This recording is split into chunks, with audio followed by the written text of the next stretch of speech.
All right, let's do some watch this bitches. Sure.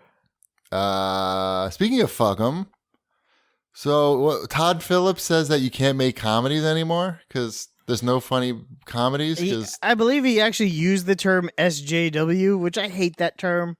Right. Because it's condescending for people that just care. Don't like bad things. Yeah, for people that care about things. Right.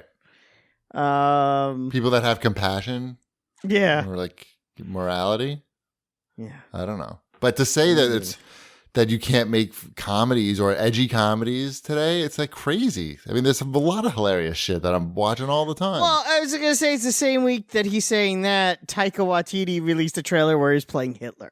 So your argument holds no water. You were really dead on when we were talking about I still think about the stupid Saturday Night Live Shawn McGillis. Shane Sean. Yeah, whatever. And you made the statement that, generally you can't punch down as a comedian. Like that people don't really respond well to that. And did you get that? Did you get that from the George Carlin clip? No, it's who maybe subconsciously. Oh, because there's somebody, I saw somebody post this on Twitter. It's like from the 90s, or he's talking about, George Carlin's talking about Andrew Dice Clay.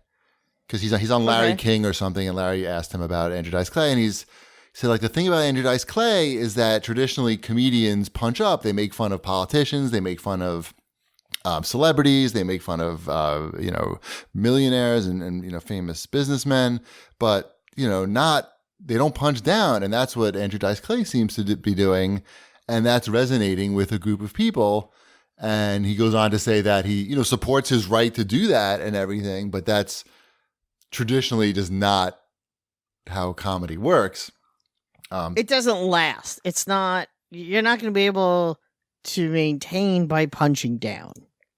Yeah. You're going to attract a certain type of audience, the type of people that like to punch down.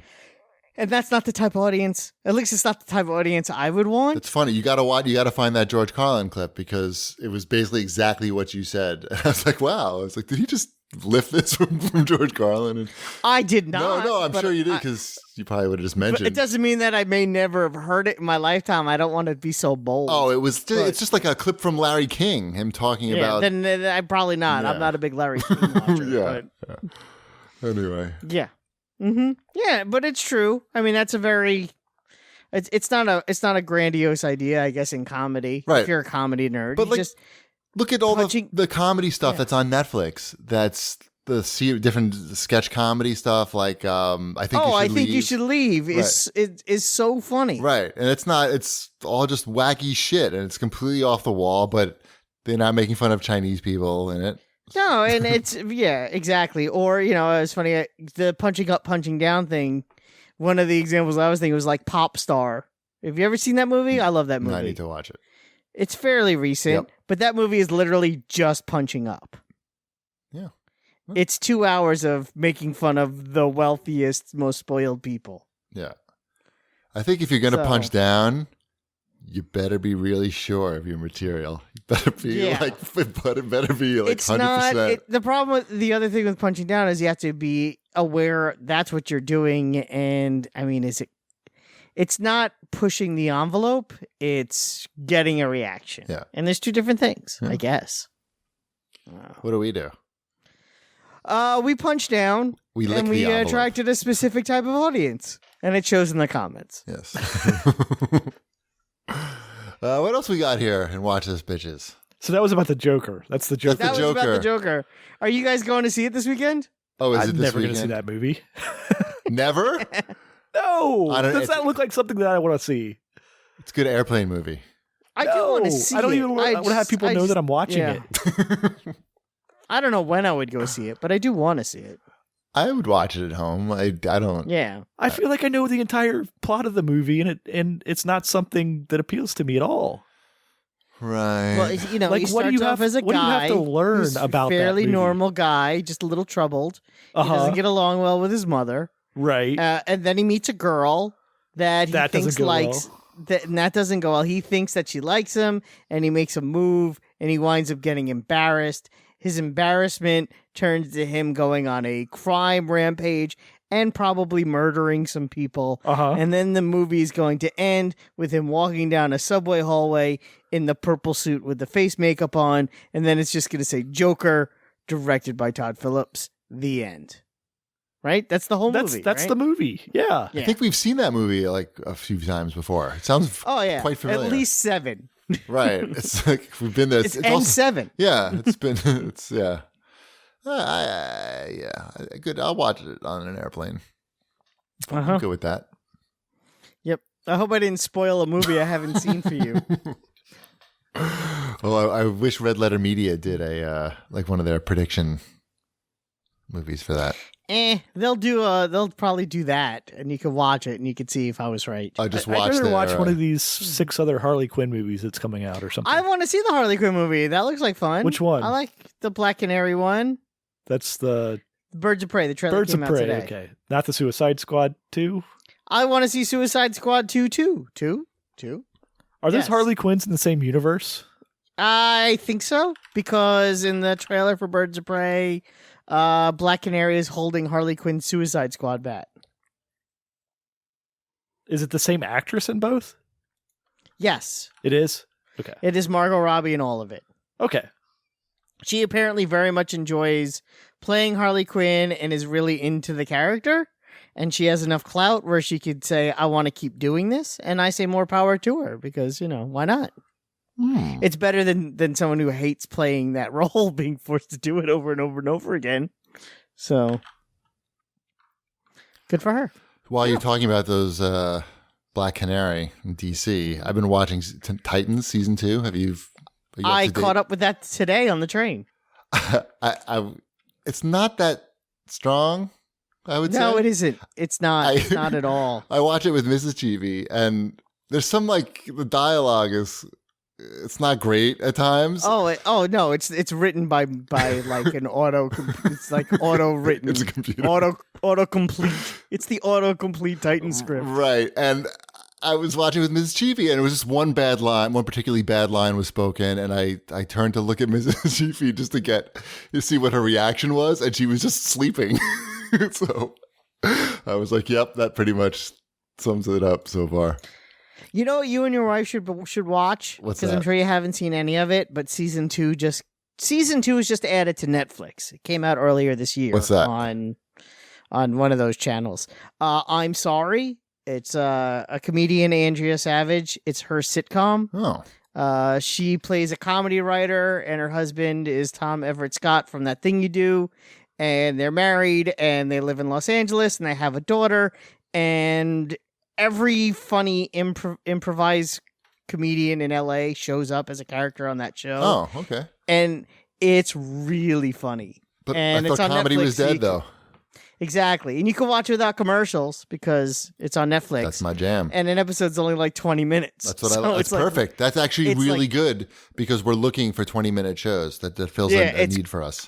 It's good. It's quick. There's only 2 seasons. We had already seen the first season. We started season 2 over the weekend. We're only like 4 episodes in because it's a show we're watching together, which is also nice to have a show that we're both watching. And there was a scene in, I think it's episode 4 of season 2, whatever the last one we watched was, that we both gasped and laughed. Oh wow! And we were like, no. Did anybody and then shit started themselves? Hysterical laughing. Nope, I'm not going to spoil it, but you won't see it coming. No, I meant you guys. And when it happens, you'll be like, what did I just see? Oh, So, nice. yeah, it's really funny. It's funny. And it's really dirty, so make sure Ty's not in the room. No. Lots of F-bombs and... Good.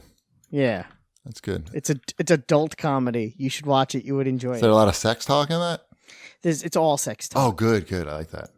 Yeah. Right before bedtime. That's good too. It's a good, like, let's settle down before bed kind of show. Let's get horned up before bed. It's a little horned up. It's not, nothing gross, no violence, no beheadings. Mhm. Yeah, that kind of, you don't want that before bed. No, never. No. Right. What's next? Sony and Marvel struck a deal to keep Spider-Man making money for them both. Ship called it. Shocking. Yes, I did. Can you imagine that the money won out over everything else? They decided to keep making billions of dollars instead of not. It's crazy. Imagine I'm that. wondering how long it'll last and what else they're gonna do here. But yeah, The interesting thing of it is they've only agreed to like one film so far, right? they agreed to one film, and then they said but there was some cryptic thing where Kevin Feige was like, and it'll keep those characters in the movies. And I'm like, wait, what movies? Who's in what now?